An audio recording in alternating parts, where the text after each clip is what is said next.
Bonjour à tous, je me trouve aujourd'hui sur l'île de Skye au nord de l'Écosse en compagnie de Nicolas Houillard-de-Mer, un talentueux photographe de nature qui est venu chercher ici de grands espaces sauvages. Bon, dis-moi, qu'est-ce que tu es en train de shooter ici là? Eh ben écoute, là on est sur une vallée où il y a une jolie petite rivière qui monte. Celle-ci n'est pas forcément très fréquentée, d'ailleurs on est tout seul. Et puis comme tu le vois, on a un temps magnifique pour la photo en tout cas. Tu aimes shooter avec ces nuages, avec cette brume? J'aime beaucoup, puis c'est très changeant, on a des ambiances très lourdes. Là ce matin il faisait même assez sombre, c'était très pesant. Puis là on voit derrière, tu vois, tu as un beau puits de lumière là qui est en train de se former sur les montagnes. Ça bouge doucement, ça navigue, ouais, c'est sympa. Ouais.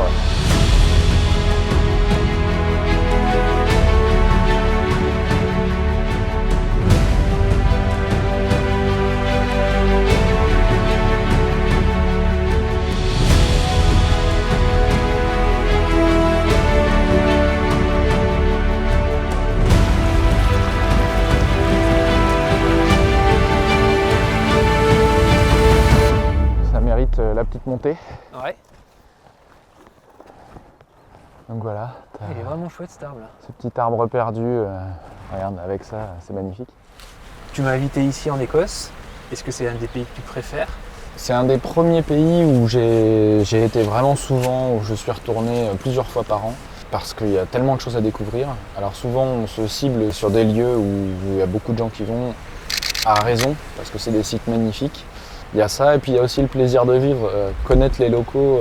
Moi je m'intéresse au whisky aussi à côté, à tout ce qui est nourriture et tout ce qui va avec.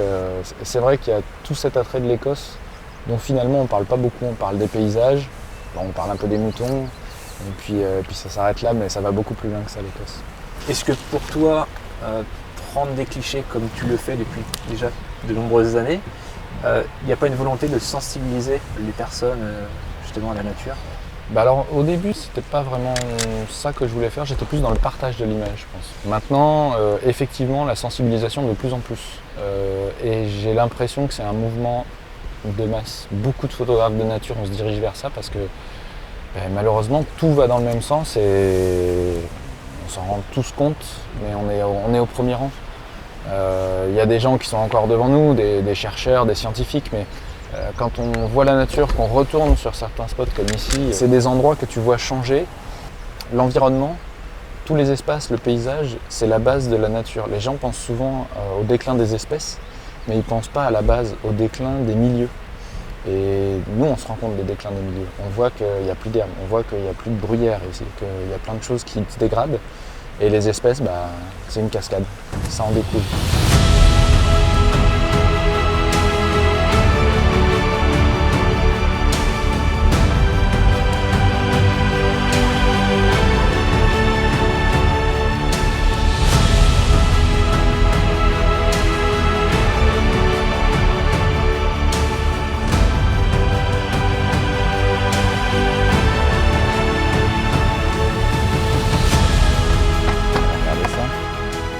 Tu as déjà feuilleté le bouquin?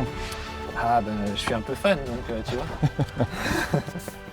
Donc là on passe de l'Islande, Nouvelle-Zélande, tu vois. Là on était tout à l'heure, on était à la limite du brouillard ce jour-là. Bon, il y a des images qui sont magnifiques, qui sont prises à travers le monde. Et comment vraiment tu arrives à te renouveler, à trouver toujours de nouveaux endroits, à avoir cette motivation, cette inspiration?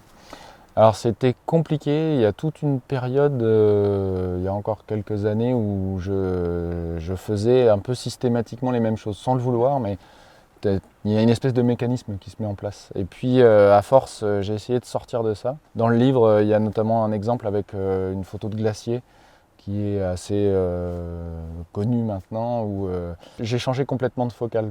On se renouvelle un petit peu en changeant ses habitudes, je pense. Mais dans ta façon d'être, dans ta façon de shooter, c'est simple en fait. Pour moi, c'est vraiment la simplicité.